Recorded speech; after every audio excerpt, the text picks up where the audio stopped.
नमस्कार विद्यार्थी मित्रांनो, हिस्ट्री बाय मंगेश तोले या चॅनलमध्ये आपलं सर्वांचं स्वागत आहे. आपण समाजसुधारकांची वेगवेगळी सिरीज पाहतो आहे. हे समाजसुधारक आपण ऑलरेडी आपल्या ॲपवरती हे साधारणतः वेगवेगळ्या पद्धतीने आपण कव्हर केलेले आहेत. आपल्या ॲपमध्ये वेगवेगळे काही व्हिडिओज आहेत. आता फक्त येणाऱ्या परीक्षेच्या दृष्टीने काही महत्त्वाच्या एक बिट्स, आपण फॅक्च्युअल बिट्स ज्याला आपण म्हणतो आहे, तर ते आपण इथे आता पाहून घेऊयात तशा. ओके, सो पुढचे समाजसुधारक आहेत धन्वंतरी असं ज्यांना म्हटलं जातं. ते कोणते तर भाऊ दाजी लाड, 1824 ते 1874. तर यांचं वैद्यकशास्त्राच्या बाबतीत काम जास्त गाजलं आहे आणि म्हणून त्यांना धन्वंतरी अशी देखील पदवी दिली गेली, आपण पाहू शकतो तशी. ओके, धन्वंतरी.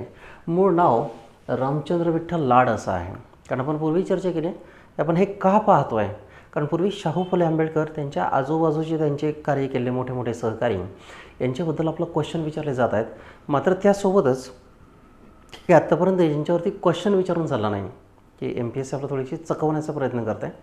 तर त्या दृष्टीने आपण प्रिपेअर्ड असलं पाहिजे. आपला एकही मार्क्स जाणार नाही या दृष्टीने आपण तयारी करून घेतो आहे. आणि म्हणून की साधारणतः आपल्या सिलेबसमध्ये 30पेक्षा जास्त वेगवेगळे प्रमुख समाजसुधारक दिले आहेत. तर आपण हार्डली की शाहू फुले आंबेडकर आणि अजून 5-6 करून ठेवतो. इतरांबद्दल थोडी जरी माहिती गोळा केली तर देखील आपला त्यांच्याबद्दल नक्कीच काही ना काही जास्त आउटपुट मिळवून देणारा हा प्रयत्न असेल. ओके, सो आपल्या सगळ्या वेगळ्या मित्रांपर्यंत हा प्रोग्राम शेअर करत असा. आपल्या यूट्यूब चॅनलला लाईक, शेअर आणि सबस्क्राईब करत असो. तुमच्या काही अडीअडचणी असतील तर तिथं तुम्ही कमेंट देखील करू शकता. Okay, so let us start. कोणते तर धन्वंतरी भाऊ दाजी लाड यांचं आरोग्य क्षेत्राच्या बाबतीत जास्त कार्य गाजलं आहे आणि म्हणून त्यांना धन्वंतरी किंवा आधुनिक धन्वंतरी असं देखील वेगळ्या लोकांनी म्हटलं आहे. त्यांचं मूळ नाव काय तर मग रामचंद्र विठ्ठलपंत लाड. जन्म कुठं आहे तर मांजरी, गोवा परिसरामध्ये. ओके, आपण सर्वांना वेगळ्या ठिकाणी गोवा जाण्याचा मोह असतोच तसा. सो जन्म 1824 रोजी, 7 सप्टेंबर 1824 रोजी त्यांचा झाला. सामान्य कुटुंबामध्ये की मूळ गाव गोव्याच्या पेडणे तालुक्यातील पारसी या ठिकाणी होतं. मात्र जन्माचं ठिकाण मांजरी असं म्हटलं गेलं आहे. पुढे की उद्योगानिमित्त वडील मुंबई या ठिकाणी स्थायिक झालेत आणि एकदा की जो मुंबईला आला तो मुंबईचाच झाला. ओके, सो भाऊ दाजी लाड यांचं पोर्ट्रेट आहे. 1840 साली भाऊंनी एल्फिन्स्टन महाविद्यालयामध्ये की उच्च शिक्षणासाठी प्रवेश घेतला 1843 रोजी. त्यानंतर पुढे ते तिथंच शिकले. त्याच वर्षी एल्फिन्स्टनमध्ये शिक्षक म्हणून ते कामी लागलेत, तसे नोकरी लागलेत. आजच्यासारखे खूपच काही नोकऱ्या नव्हत्या किंवा शिक्षणाचं प्रमाणही कमी होतं. म्हणून भाऊंनी साधारणतः तिथेच शिक्षकी पेशा स्वीकारला त्याचा. ओके, मग इतिहास, भूगोल, रसायनशास्त्र, संस्कृत हे त्यांचे आवडीचे विषय होते. खास करून मग रसायनशास्त्र, अल्केमी. मग मुंबई प्रांत सरकारने बालकन्या हत्येचा विषय घेऊन निबंध स्पर्धा आयोजित केली होती. त्यामध्ये मग ते प्रथम आले ते तसं आहे की ओके, साधारणतः कोणती तर बालिकांची विशेषतः हत्या केली जाईल. ठीक आहे, ही प्रथा अमानुष तर आहेच, मात्र त्यांचा लिखाणाचा जो आशय होता की पण हिंदू धर्मशास्त्राच्या विरोधात आहे असं त्यांनी म्हटलं. आणि म्हणून मग स्त्री बालहत्या निबंधाचा विषय प्रामुख्याने कोणता होता तर स्त्री बालहत्या, की थोडक्यात पुढं आयुष्यभर हेच विचार त्यांनी प्रमाण मानलेत तसं आहे. ओके, पुढे वैद्यकीय शिक्षण 1845मध्ये GMC ग्रँड मेडिकल कॉलेज आहे, जे आजही महाराष्ट्रातील नंबर 1 कॉलेज मानलं जातं. सो तिथं महाविद्यालयाची स्थापना झाली तेव्हा भाऊंजी नोकरी सोडून त्या महाविद्यालयात विद्यार्थी म्हणून तिथं आलेत. ओके, तिथं त्यांना ॲडमिशन मिळालं. 1851 साली वैद्यकीय पदवी घेतली आणि एकूण त्यावेळेस सुरुवातीला फक्त 8च विद्यार्थी होते. शिक्षणाचं प्रमाण कमी होतं. त्या 8 विद्यार्थ्यांपैकी भाऊ एक होता. शिक्षण घेत असतानाच त्यांनी या महाविद्यालयात ग्रंथपालाची देखील नोकरी केली की कमवा आणि शिका ही योजनेची बीजे पूर्वीच होती. कारण आईवडिलांची एवढी कपॅसिटी नसेल की विद्यार्थ्यांना ते शिक्षण देऊ शकतील तसं, किंवा मग अगदी सगळा खर्च पेलवू शकतील. आणि ही प्रक्रिया पुढे चालली आहे. नोव्हेंबर 1851, 8 नोव्हेंबरला की त्यांनी ग्रँड मेडिकल सोसायटी स्थापन केली. खास करून कोणती तर ॲल्युमना किंवा पासआउट झाले विद्यार्थ्यांची. या सोसायटीचे ते उपाध्यक्ष होते. 55 ते 57, 1855 ते 57 या काळात ते संस्थेचे अध्यक्ष देखील. सुरुवातीला उपाध्यक्ष, नंतर मग अध्यक्ष. मग आता वैद्यकीय व्यवसाय 1855मध्ये पदवी मिळाल्यानंतर की भाऊ दाजी लाड यांनी काय केलं तर मुंबईत खाजगी वैद्यकीय व्यवसाय चालू केला आहे भाऊंनी. Okay, private. त्यांनी पारंपरिक औषधापेक्षा संशोधनावरती अधिक भर दिला. वेगळी संशोधनं केली की जी औषधं आहेतच, नवीन नवीन आजार येत राहतात. जसं कोविड आहे समजा, मग त्या काळात असे वेगवेगळे आजार येत होते. आजार प्रारूप बदलत असतात, जसं म्युटंट वेगळे येतात. त्याच पद्धतीने त्यांनी त्यावरती रिसर्च करण्यास सुरुवात केली. रिसर्चची प्रवृत्ती. विविध वनस्पतींच्या वैद्यकीय गुणधर्माचे प्रयोग करून तपासणी केली. कुष्ठरोगावरील एक चांगले औषध शोधून काढले आणि म्हणून मग त्यासंबंधित रिसर्च जास्त केला. म्हणून त्यांना धन्वंतरी असंच म्हटलं की त्या कारणास्तव अनेक वेगवेगळ्या रोगांचे प्राण वाचले तसं. ओके, मग आता देवीची लस लोकप्रिय करण्यासाठी खूप परिश्रम घेतले. गरिबांसाठी की तर ते मग मोफत लसीचा दवाखाना त्यांनी चालू केला आहे तसा. आज जसं वॅक्सिनेशन सेंटर्स आहेत वेगळे, तसं मग भाऊंचं कार्य तिथं गाजलं आहे तसं. ओके, सो मग धन्वंतरी का म्हटलं गेलं आहे, तर मग लस शोधून काढली. पुढे बॉम्बे असोसिएशन 1852ला स्थापन झाली होती, की जगन्नाथ शंकर शेट यांच्या अध्यक्षतेखाली झाली. आणि ते पहिले काय, तर मग पहिले सरचिटणीस आहेत. आपण नानांचा अभ्यास करतो, नाना शंकर शेट यांचा, मात्र मग पहिले सरचिटणीस कोण आहे, तर मग भाऊ आहेत तसं आहे. ओके, पुढे भारतातील राजकीय स्वरूपाची पहिली संघटना होती आणि या संस्थेमार्फत, ओके, खास करून हे महाराष्ट्रातील म्हणायला हवं. ओके, महाराष्ट्रात आपण म्हणूयात तसे ब्रिटिश पार्लमेंटला की त्यांनी एक मसुदा तयार करून पाठवला. ओके, मसुदा त्यात कंपनीच्या गैरव्यवहाराचे वर्णन केले आणि या अर्जावर मुंबई, ठाणे, पुणे येथील 3000 लोकांनी सह्या केल्यात. की त्या काळात सह्या, शिक्के, अंगठे घेणं म्हणजे काय सोपं काम नव्हतं, की असं काय, तर जसं काय आपण प्रॉपर्टीज देतो असं लोक समजत असतात. 1857च्या उठावाच्या वेळेस मुंबईत उठाव झाल्यानंतर शांततेसाठी सरकारला सहकार्याचे आश्वासन देणारा अर्ज बॉम्बे असोसिएशनने 23 जून 1857 रोजी गव्हर्नरकडे दिला आणि त्यामध्ये पुढाकार कोणी घेतला, तर भाऊंनी घेतला आहे. 1857चा उठाव आणि त्या संबंधित ब्रिटिशांची जी नाराजी होती तिचा दूर करण्यासाठी प्रयत्न. भाऊ दाजींनी कागदाच्या निर्मितीसाठी बॉम्बे पेपर मॅन्युफॅक्चरिंग सुरुवात केली. तशी सुताची गिरणी चालू केली तशी. ओके, सूत कताई ज्याला आपण म्हणतो, तर ती सूत कताई देखील पुढे त्यांनी चालवली आहे. ईस्ट इंडिया असोसिएशन आणि त्यासोबतच कोणतं, तर लायसन्स बिल होतं, की जसं नंतरच्या टप्प्यामध्ये लायसन्स राज आपलं माहिती आहे, तसं त्या काळात ठराविक काही लोकांना लायसन्स दिले जाते, त्या संबंधित भाऊंनी पुढाकार घेतला आहे तसा. ओके, तेही कार्य गाजलं आहे. ईस्ट इंडिया असोसिएशन आणि लायसन बिलास त्यांनी विरोध केला, की नवरोजी यांनी ईस्ट इंडिया असोसिएशनची शाखा स्थापन केली. मुंबईत या संस्थेची एक शाखा होती, त्यात भाऊ दाजी लाड हे पहिले अध्यक्ष होते. ओके, भाऊ दाजी लाड. इंग्रज सरकारने व्यापार आणि व्यवसायावर कर बसवण्यासाठी, टॅक्स बसवण्यासाठी एक लायसन्स बिल तयार केलं होतं. तर लायसन्स द्यायचं म्हणजे काय, तर त्या लोकांकडून फीज गोळा करायची आणि एकदा का फीज जमा झाली की मग झालं, की थोडक्यात काय, तर टॅक्स, की मोजक्या काही लोकांना एका पत्तीची लाचखोरीच असे, त्या विरोधात त्यांनी मोठा लढा उभारला आहे. व्यापार व्यवसायावर याचा परिणाम वाईट होणार होता आणि म्हणून या बिलाविरोधात मुंबईच्या टाऊन हॉल्समध्ये सभा आयोजित केली आणि त्याचा निषेध करण्यात आला. पुढे यांचं शैक्षणिक कार्य देखील गाजलं आहे, की मुंबईच्या एल्फिन्स्टन महाविद्यालयात विद्यार्थ्यांनी सुरू केलेल्या ज्ञानप्रसारक सभेमध्ये एक खास करून यांचं कार्य गाजलं आहे. ओके, एल्फिन्स्टनमध्ये ज्ञानप्रसारक सभा, आपण ती पूर्वी चर्चा केली होती. ओके, ज्ञानप्रसारक सभा. इथं 1852 साली मुंबईच्या बोर्ड ऑफ एज्युकेशनचे सभासद मोहम्मद बगवा निवृत्त झाले, त्या जागेवर ते मग भाऊंची निवड झाली. ओके, खूप काय महत्त्वाचं नाही, steel each and every bit आपण कव्हर करूयात. 1853 ते 55 या काळात कंपनीने स्थापन केलेल्या शिक्षण मंडळाचे देखील ते सदस्य होते. ओके, पुढं बॉम्बे असोसिएशनच्या स्थापनेसाठी ते त्यांनी पुढं कार्य देखील केलं. सगळं महत्त्वाचं नाही, मोजकं काही आपण पाहतोय, की धन्वंतरी पदवी, प्लेगची लस. ओके, 1857 18 जुलै रोजी 1857 रोजी मुंबई विद्यापीठाची स्थापना झाली. तेव्हापासून मृत्यूपर्यंत, त्यांच्या मरेपर्यंत काय होते, तर विद्यापीठाचे ते संस्थापक सदस्य म्हणून पुढे आलेत. ओके, मुंबई विद्यापीठाचे संस्थापक सदस्य असं आपण त्यांना म्हणू शकतो आहे. एल्फिन्स्टन निधीचे विश्वस्त म्हणून त्यांनी कार्य केलं आहे, हेही त्यांचं वैशिष्ट्य आहे. पुढं स्त्रियांसंबंधित केलेलं कार्य, की स्त्रियांच्या शिक्षणाचा पुरस्कार केला. त्यांनी स्वखर्चाने मुलांसाठी शाळा चालू केली आणि त्यासाठी वेगवेगळ्या लोकांची त्यांनी मदत देखील घेतली आहे. ओके, पुढे मुंबईतील लोहार चाळ येथे student literary and scientific association या संस्थेचे कन्या हायस्कूल होत्या. ओके, स्टुडंट लिटररी असोसिएशन कन्या हायस्कूल. तर त्यांनी या शाळेला 16,500 रुपयांची देणगी दिली. पुढे या शाळेला भाऊ दाजी लाड गर्ल्स स्कूल असे नाव दिले आणि स्वतः ते 10 वर्ष अध्यक्ष देखील होते. ओके, साधारणतः 16,500ची देणगी दिली, एक महत्त्वाचं कर्तृत्व आहे. त्यानंतर त्यांनी विधवा विवाहाचा पुरस्कार केला. पुनर्विवाह उत्तेजक मंडळीचे ते सदस्य देखील होते. ओके, विधवा पुनर्विवाहाचा पुरस्कार केला, पुनर्विवाह उत्तेजक मंडळीचे ते सदस्य होते. 1869 साली वेणूबाई या विधवेचा पुनर्विवाह विनायक पांडुरंग करमकर यांच्याशी झाला. ओके, सो कुंवरनाची स्त्रीने देखील पुनर्विवाह केला. यावेळी भाऊ दाजी लाड या काळात हजर होते. त्या काळात हजर राहणं, अशा लग्नांमध्ये हजर राहणं म्हणजे बहिष्कृत होण्याचं प्रतीक मानलं जाईल. मात्र भाऊंनी इथं पुढाकार घेतला आहे, ती एक महत्त्वाची गोष्ट आहे. पुन्हा रिपीट करतो, या बिट्स आपण पूर्वीच लेक्चरमध्ये कव्हर केल्या आहेत. आता एक फॅक्च्युअल पाहतोय, की इच अँड एव्हरी लाईन आपण स्कॅन करून पाहतोय. बालकन्या हत्येवर त्यांची टीका आहे आणि त्यासंबंधित त्यांनी निबंधच लिहिला आहे, याची आपण चर्चा केली आहे तशी. ओके, बालकन्या की मुलगी जन्माली तर हत्या केली जाईल. मग स्त्री बालहत्या हा ग्रंथ भाऊ दाजी लाड यांनी लिहिला आहे तसा. ओके, स्त्री बालहत्या हा जो ग्रंथ आहे तो बहुदाजींनी लिहिला आहे. सामाजिक कार्यामध्ये की लग्न म्हणजे अशा कार्यक्रमात होणाऱ्या कलावंतिनीचा नाच, ही खास करून वेगवेगळ्या स्त्रिया असतात की त्या पोटापाण्यासाठी वेगळे नृत्य करत असत व त्या वेगवेगळ्या की नराधमांच्या शारीरिक मानसिक अत्याचाराला बळी पडत. तर यावरती त्यांनी टीका केली. कलावंतिनीचा नाच ओके, समाजातील शिमगासारखा बिभत्स सण होतं त्यावरती त्यांनी टीका केली. आपल्या मुलाच्या मुंजीच्या कार्यक्रमात त्यांनी प्रथा बंद केली. मादक पदार्थांचे सेवन त्यावरती त्यांनी टीका केली, तशी ड्रग ॲडिक्टेड.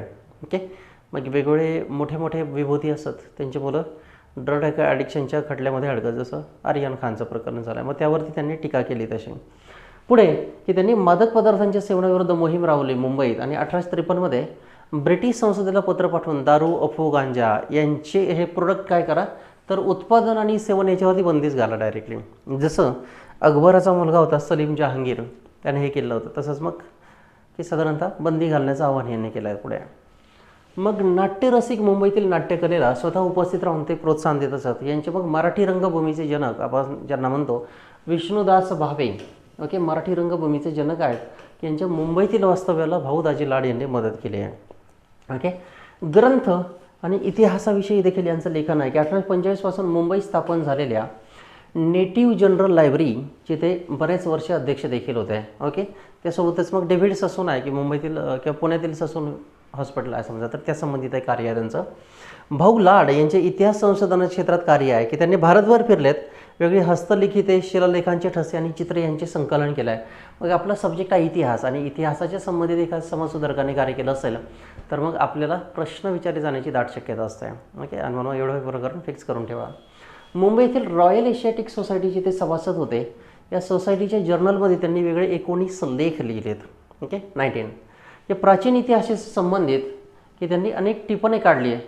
मात्र मग इतिहासाचं लेखन की साधारणतः त्यांना खूप विशेष की असं जोर लावून जेवढं करायचं होतं त्यांनी खंत व्यक्त केली की मला तेवढं करता आलं नाही. मात्र तरी देखील कालिदासाचं कालनिर्णय. पुढे शकांचे भारतावरील हल्ले, शक कुशाण, जैन धर्माची परंपरा, जैन पट्टाविता कालानुक्रम. पुढे हेमाद्रीचा काळ, यादवांचा सेनापती जो होता हेमाद्री, हेमांडपंथी मंदिरांची शैली आपण पाहिली ती. या विषयावर त्यांनी संशोधन करणारे ग्रंथ लिहिलेत. मग भारतामध्ये शक कुशाणांचे झालेले हल्ले, त्यामधून भारतामध्ये हल्ले वेगवेगळ्या कॅलेंडरची परंपरा किंवा कुशाणांच्या काळात भारतात धार्मिक आली की जी तिच्या डोळ्यावरती पट्टी आहे, न्यायदेवता जिला आपण म्हणतो ती आली आहे. त्यासोबतच चंद्र आणि सूर्याची पूजा ही भारतामध्ये झाली आहे.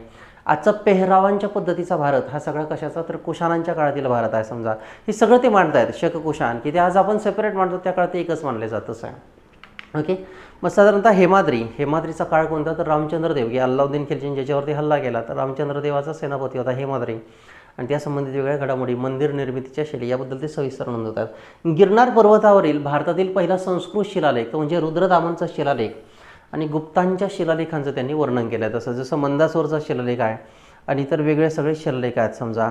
ओके, सो त्या संबंधित आपण हे कार्य पाहू शकतो त्यांचं तसं. ओके, सो अशा पद्धतीने की साधारणतः धन्वंतरी, आधुनिक धन्वंतरी असं देखील त्यांना म्हटलं आहे. आणि कुष्ठरोगी, प्लेगचे रोगी अशा वेगवेगळ्या रोगांबद्दल मग ही माहिती आपण घेतली त्यांची तशी. पुढचे आहेत ते कोणते, तर मग विष्णुबुवा ब्रह्मचारी, नावच इंटरेस्टिंग आहे. विष्णुबुवा ब्रह्मचारी यांची आपण आता माहिती घेऊयात. यामध्ये ते पूर्ण नाव विष्णू भिकाजी गोखले म्हणून होते. उच्चवर्णीय कुटुंबामध्ये आलेत. रायगड जिल्ह्यातील शेरवली की महर्षी कर्वेंचंच गाव आहे की आपल्या जोड्याजवळ म्हणून असे हटके क्वेश्चन विचारले जातात. रायगड जिल्ह्यातील शेरवली इथं जन्म आहे. वडील लहानपणी वारल्यामुळे फारसे शिक्षण घेता आले नाही, मात्र की नंतर मग त्यांनी की परिश्रम केला आणि धार्मिक ग्रंथांचा अभ्यास केला तसा. पुढे 1847मध्ये वयाच्या 23व्या वर्षी की साधारणतः वेगवेगळ्या ठिकाणी ते भटकू लागले. मग त्या काळात आपला आत्मा दुसऱ्या शरीरात टाकता येतं, जसं एक सिम कार्ड दुसऱ्या मोबाईलमध्ये टाकता येतं, तशी पहिल्यापासून ट्रान्समायग्रेशन ऑफ सोल नावाची कल्पना आहे की आत्मा दुसऱ्या शरीरात प्रवेश करतो, की हे एक प्रमुख ध्येय धरून होतं किंवा एक आवडीचा व्यासंग होता वेगळ्या लोकांचा. त्यासाठी आत्मसाक्षरतेसाठी त्यांनी घर सोडलं आहे. त्यासोबतच धार्मिकता हा एक त्यांचा मूळ मुद्दा होता तसा. ओके, मग सप्तशृंगीच्या डोंगरावरती गेलेत आणि तिथं त्यांनी आराधना केली, तशी की ते साधकांचं एक मोठं ठिकाण मानलं गेलं आहे. विष्णुबुवा ब्रह्मचारी. ओके, त्यांचा फोटो आहे, पोर्ट्रेट. त्यांनी पाखंड मतांचे खंडन करून खऱ्या वैदिक धर्माकडे चालण्याचा आदेश दिला की वैदिक धर्म वेगळा, हिंदू धर्म वेगळा, जसं आपण आर्य दयानंद सरस्वती यांच्या संबंधित पाहिलं होतं ते. ओके, सो हिंदू मतांचे त्यांनी पाखंड केलं, पाखंडी धर्म, आणि वैदिक धर्माची पुनर्स्थापना करण्यात हवी असं त्यांचं म्हणणं होतं. तेव्हापासून वैदिक धर्माच्या प्रचाराला आरंभ केला. फक्त महाराष्ट्र नाही तर महाराष्ट्राच्या बाहेर आहे. ओके, प्रवचनं देण्यासाठी जावं लागलं. ख्रिस्ती धर्मप्रसारकांनी वैदिक धर्मावरती त्यांनी आक्षेप घेतला होता. ओके, ख्रिस्ती धर्मप्रसारकांनी वैदिक धर्मावर घेतला आक्षेप की आपल्या धर्माचा की साधारणतः ते अवमान करतात म्हणून त्यांनी धर्माचा उदो करण्यास सुरुवात केली तशी. ओके, त्यामुळे 1857 पासून मुंबईच्या समुद्रकिनारी दर गुरुवारी, बीट लक्षात ठेवा, दर गुरुवारी गुरुचा वार, की वेगवेगळ्या ख्रिश्चन मिशनऱ्यांसमोर ते वादविवाद घालू लागलेत आणि त्यातून ही प्रक्रिया पुढे आली वादविवादातून. ओके, वादविवाद सूत्रे होऊ लागली, सर्व धर्मियांसाठी ती खुली असत म्हणून हेही प्रकरण पुढे आलं. भाषणास एक आणा फी ठेवत तरी देखील लोक की चौपाटीवरती त्यांची भाषणं ऐकण्यासाठी मोठी गर्दी करू लागले तसे. ओके, की त्या काळातील फेमस पर्सनॅलिटी म्हणून ते पुढे आलेत. मग त्यांनी वैदिक धर्मातील चांगलेपणा लोकांना समजावून सांगितला आणि ख्रिश्चन मिशनरीवर टीका केली. या ठिकाणी झाली त्यांची भाषणे की स्वतः ख्रिश्चन व्यक्तीने रेव्हरंड जॉर्ज बोएन यांनी 1890 साली संपादित केली. ती कशामध्ये आहेत तर समुद्रकिनारीचा वादविवाद. ओके, रेव्हरंड की त्यांनी काय केलं आहे, समुद्रकिनारीचा वादविवाद. व्याख्यानातून वैदिक धर्म कसा महान हे लोकांना त्यांनी वारंवार पटवून दिलं आहे, वैदिक धर्माची महत्त्व. वर्तमान दीपिका या वृत्तपत्राद्वारे त्यांनी वैदिक धर्मातील टीकेला चोख प्रत्युत्तर दिलं. कोणतं, वर्तमान दीपिका. विष्णुभावांची खरी ओळख झाली ते त्यांच्या वेदोक्त धर्मप्रकाश या ग्रंथामुळे. ओके, वेदोक्त धर्मप्रकाश या ग्रंथामुळे झालेली आहे तसे. ओके, मग प्रश्न महत्त्वाचा क्वेश्चन विचारले जाण्याची, वर्तमान दीपिका हे वृत्तपत्र चालवत ओके वैदिक धर्मावर टीकेला की त्यांनी चोख प्रत्युत्तर दिलं ख्रिश्चन मिशनऱ्यांच्या. अजून कोणतं तर वेदोक्त धर्मप्रकाश या ग्रंथामुळे प्रकरण पुढे आलं आहे, वेदोक्त धर्मप्रकाश. पुढे 1851 साली प्रकाशित झालेल्या 700हून अधिक प्राण्यांच्या ग्रंथात की साधारणतः किती तर एकूण 25 प्रकरणं, 25 त्यात वैदिक धर्माचे सखोल विवेचन केले. हे कसं आहे तर मॉडर्न प्रिन्सिपल्सनुसार आहे, आधुनिक पद्धतीनुसार हे सगळं त्यांनी अत्यंत व्यवस्थितरित्या मांडलं आहे. ओके, की त्या काळात ते लिहून गेलं होतं हे आजच्या काळात कसं लागू होतं हे मांडण्याचं सगळं क्रेडिट त्यांना दिलं गेलं आहे. यात त्यांनी वैदिक धर्माला गतवैभव मिळवून देण्यासाठी औद्योगिक प्रगती, साक्षरता, ओके तर वैदिक धर्म की आजच्या आधुनिक स्वरूपामध्ये मांडायचं असेल तर इंडस्ट्रियलाइज्ड व्हा, आधुनिक शिक्षण घ्या, मग ते भलं कोणत्याही पद्धतीचं असेल त्यातून त्यांचे मॉडर्न थॉट्स इथं रिफ्लेक्ट होतात असं आपण नक्कीच म्हणू शकतो आहे. 1867 मध्ये विष्णुबुवा ब्रह्मचारी यांनी प्रकाशित झालेला सुखदायक, महत्त्वाची भेट आहे, सुखदायक राज्यप्रकरणी निबंध यात त्यांनी आदर्श राज्याची कल्पना मांडली. याच वर्षी कार्ल मार्क्सचे दास कॅपिटल किंवा द कॅपिटल देखील प्रकाशित झाला आहे. दास कॅपिटल किंवा द कॅपिटल. ओके, एक महत्त्वाची भेट आहे तशी सुखदायक राज्यप्रकरणी निबंध की जर राज्य सुखी पद्धतीने चालवायचं असेल, योग्य पद्धतीने चालवायचं असेल तर ते कसं चालावं याबद्दल त्यांची भेट ही अत्यंत महत्त्वाची मानली गेली आहे तशी.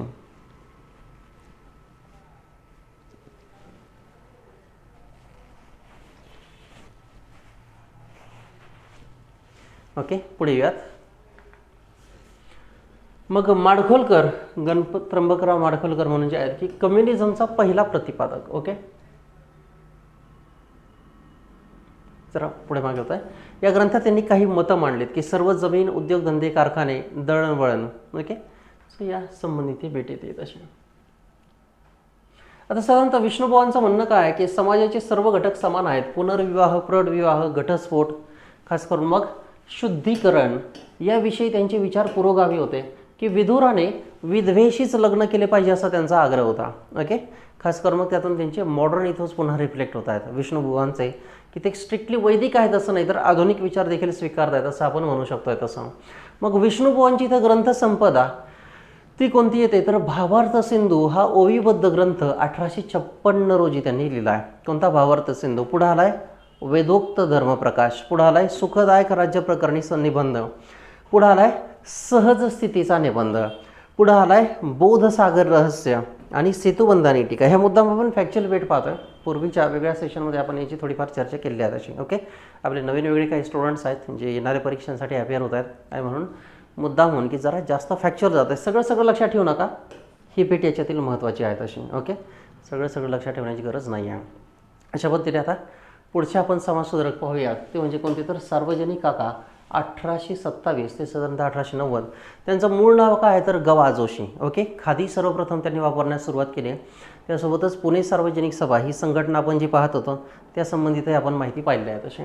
ओके, मग फॅक्च्युअल बीट पुन्हा पाहूया. जन्म सातारा 9 एप्रिल 1828 रोजी, जन्म सातारा या ठिकाणी झाला आहे. शिक्षणासाठी पुण्याला गेले आणि पुढं पुण्यातच वकिलाचा व्यवसाय चालू केला. त्या काळात मग नंतरच्या टप्प्यात टिळकांच्याही संपर्कामध्ये आलेत. वेगवेगळ्या शेतकऱ्यांमध्ये अत्यंत त्यांचा मोठा गाजावाजा होता. अत्यंत आवडीने लोक त्यांना दूरवरून भेटायला येत. वासुदेव बळवंत फडके यांचा खटला लढवला आहे. वकिली करू लागलेत चांगले. ओके, क्रांतिकारकांना शक्यतोपरी सर्व ती मदतही केली. शेतकऱ्यांमध्ये ते प्रचंड पॉप्युलर होते. दख्खनचे जंगे हे कबतीने त्यांच्याच पुढाकाराने झाले होते असं आपण म्हणू शकतो आहे. ओके, सो सामाजिक कार्य सार्वजनिक काकांनी वासुदेव बळवंत फडके यांचं पुढं वकीलपत्र घेतलं आहे तसं. ओके, सार्वजनिक काका. पुढे 1870 साली पुणे येथे सार्वजनिक सभा पुढे आली. त्यात मुख्य सहभाग काकांचा. तर सभेचे अध्यक्ष या काळात कोण होते तर पंतप्रतिनिधी होते औंधचे. न्यायमूर्ती रानडे आणि सार्वजनिक काका यांनी सभेला सामाजिक आणि राजकीय स्वरूप दिलं आहे. ओके, यात सभेच्या अडचणी सरकारपर्यंत पोहोचविण्याचं कार्य केलं आहे. शेतकऱ्यांच्या आर्थिक स्थितीची याच्यामध्ये पाहणी केली, ज्याला आपण आजच्या भागात इकॉनॉमिक सर्व्हे असं म्हणतो. ओके, भारताचा इकॉनॉमिक सर्व्हे काम करण्याचं कार्य त्यांनी केलं आहे.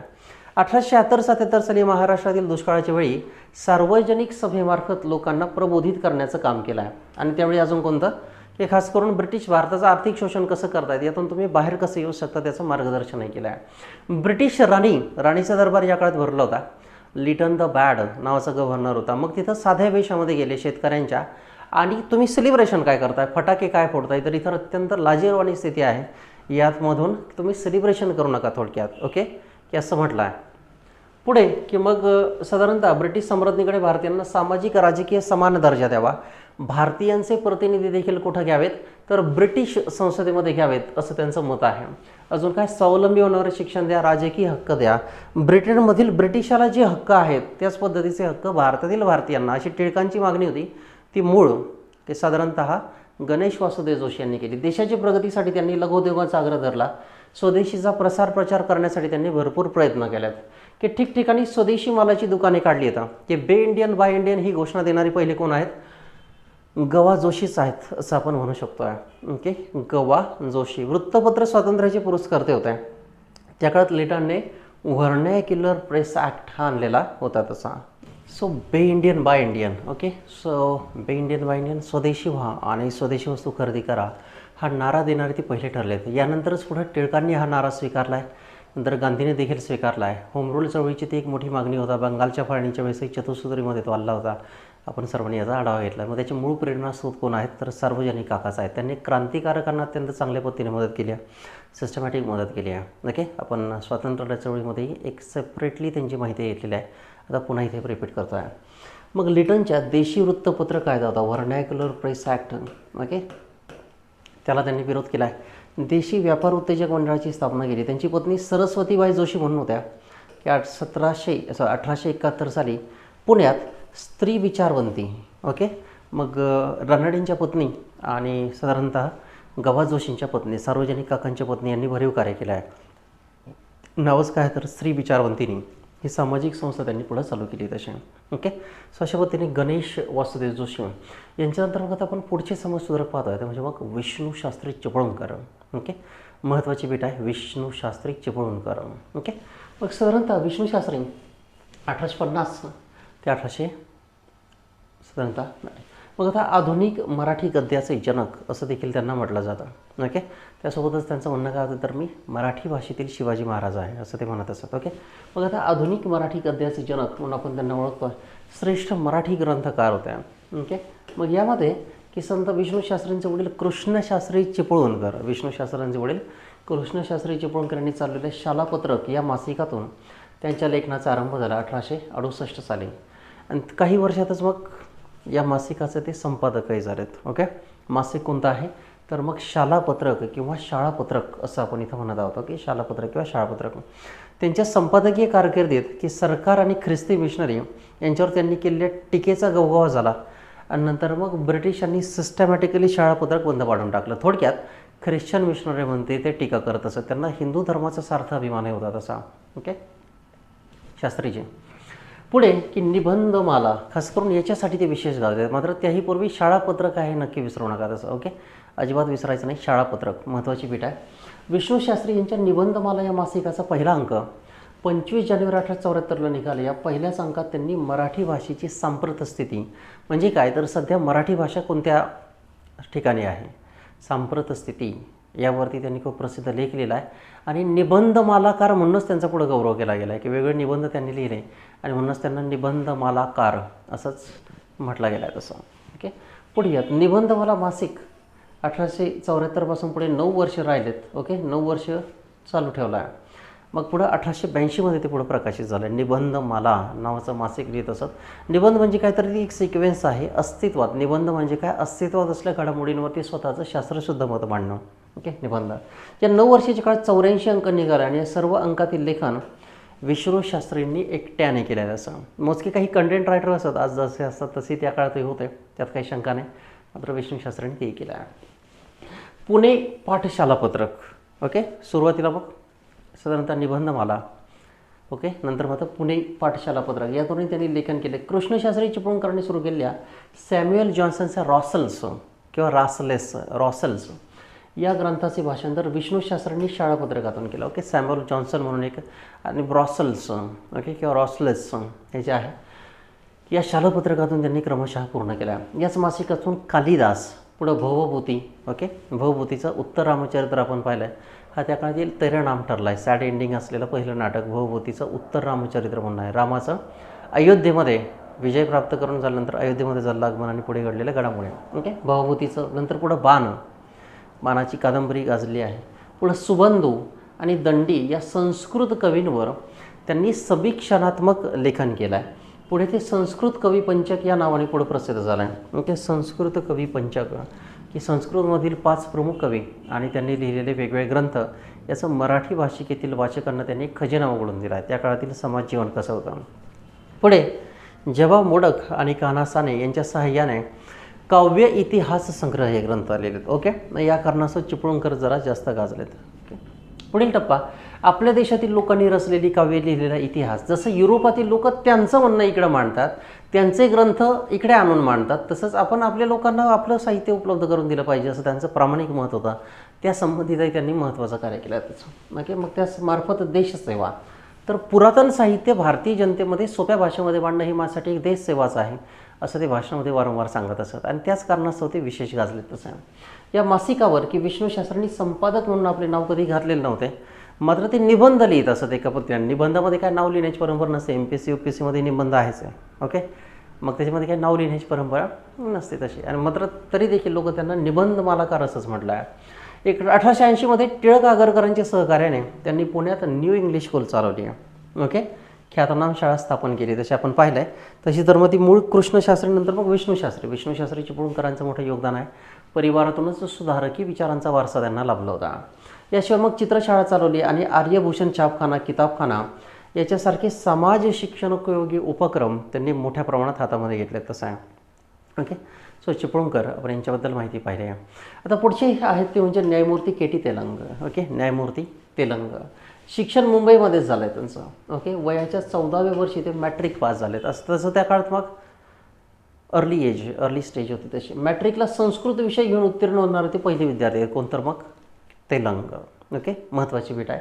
एल्फिस्टन, कारण आता पूर्वीच्या वेगवेगळ्या समाजसुधारकांबद्दल भरपूर विचारून झालं आहे. आता बाकीचे समाजसुधारक ज्यांच्याबद्दल अजून विचारलेलं नाही त्यांच्याबद्दल माहिती विचारली जाण्याची शक्यता आहे. म्हणून मग एल्फिस्टनबद्दल 1868 साली BA नंतर एल्फिस्टनमधूनच MA झालेत. एल्फिस्टन महाविद्यालय हा एक सुधारकांचा मोठा अड्डा मानला गेला.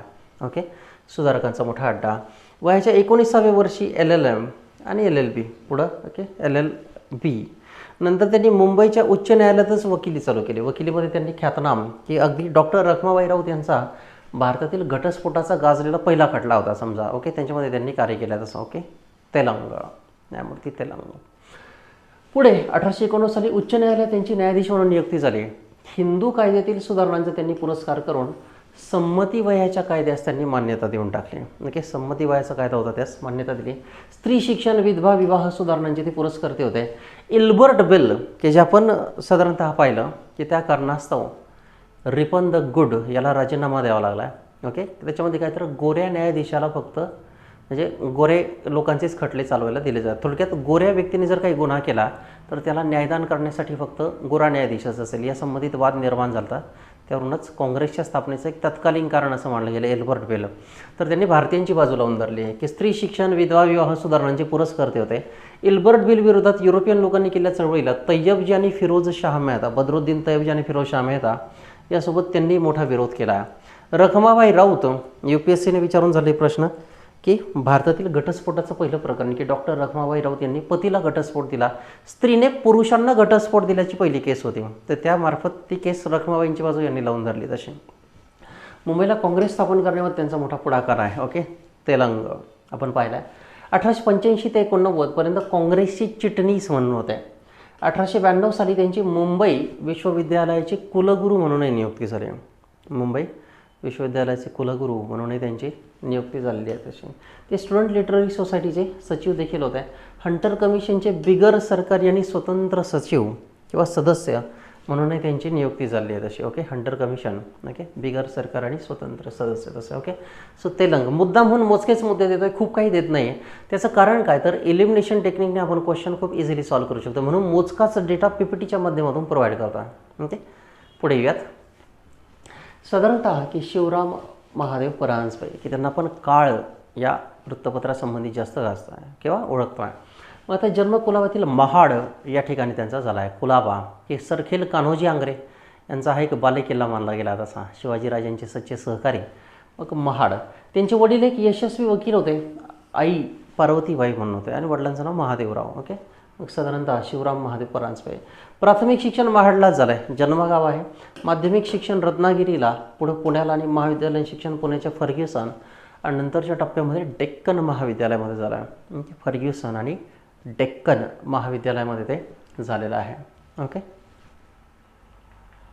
यामध्ये रत्नागिरीच्या शाळेत विष्णू शास्त्री चिपळूणकर की त्यांना शिक्षक म्हणून लाभले होते. आता मग जसा शिक्षक तसे त्यांचे चेले चमकतात, विद्यार्थी चमकतात.